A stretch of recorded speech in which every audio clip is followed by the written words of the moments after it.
Cryptic post ni Jack Junella patungkol sa inclusion ni Don Katindig sa Signal HD Spikers, pinagpiestahan ng netizen. Asaka Tamaru, star player ng Kurashiki Ablaze, maglalaro nga ba sa Creamline?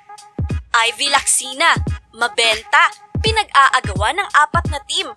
At Signal HD Spikers, handa ng gulate ng PVL 2024.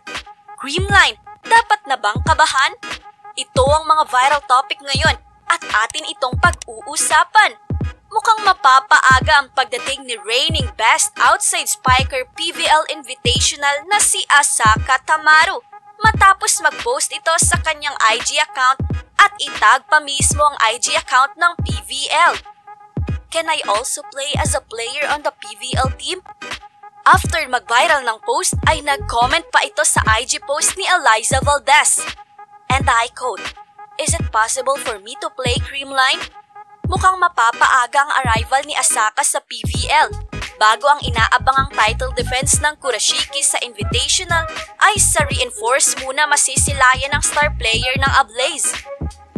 4 na teams naman ang nagpapataasan ng presyo para sa serbisyo ni 6'1" Ivy Lacsina.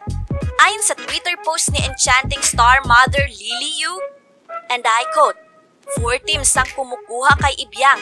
Yan ang chismis sa akin. Wala pa atang desisyon si Akla." Lot-lot man sa katatapos na second AFC si Ibyang ay hindi maikakaila na isa ito sa mga rising star ng PVL, kung saan pasok ito sa top 5 ng best blocker at top 10 ng best scorer.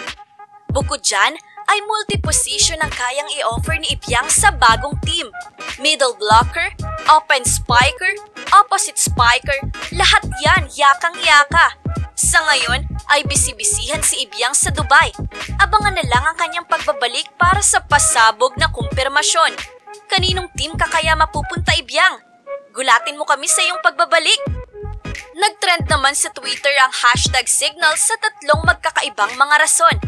Unang rason, ang pagpirma ng 3-year contract ni Don Katindig sa Signal HD Spikers.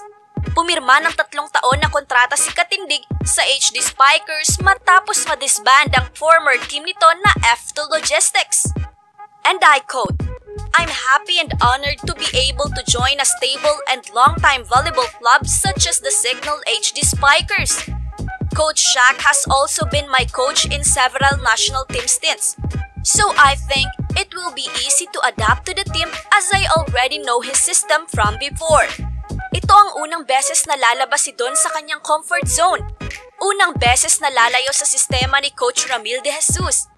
Sa pagpasok nito sa sistema ni Coach Shaq De Los Santos ay aabangan ng Pinoy fans, especially fans ng Signal, ang mas malinis na floor defense ng HD Spikers. Pangalawang rason, ang cryptic post ni Jack Junella. Minuto bago ipakilala ng Signal si Don Katindig ay pinagkaguluhan ng netizen ang makahulugang post nito. Nagbigay ito ng samot-saring reaksyon sa fans kung saan marami ang nakisimpatya sa 4'11" awesome libero.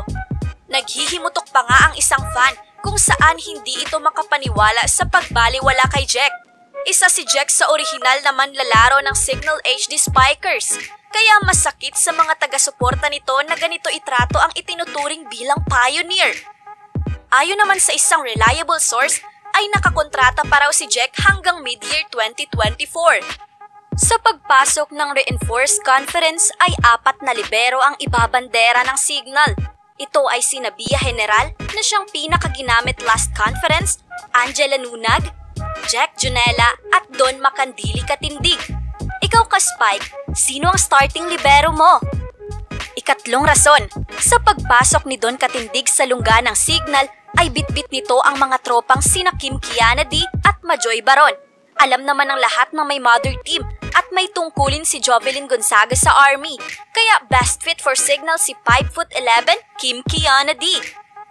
Leadership naman at swag na pampataas kumpiyansa ang dulot ni 6' Majoy Baron. Can't wait sa tandem nila ni Riri Meneses sa gitna. Pag nagkataon, mas malakas na Signal HD Spikers ang masisilayan ng fans sa papalapit na reinforced conference. Handa na ba ang Signal sa mas mataas na podium finish next PVL? Kaya na bang pantayan ng Signal ang Creamline Cool Smashers? Comment your thoughts below. Salamat sa pagtutok mga ka-Spike. Sana nag-enjoy ka at sana di ko nasayang ang oras mo. Kaya don't forget to like and subscribe. Salamat sa suporta!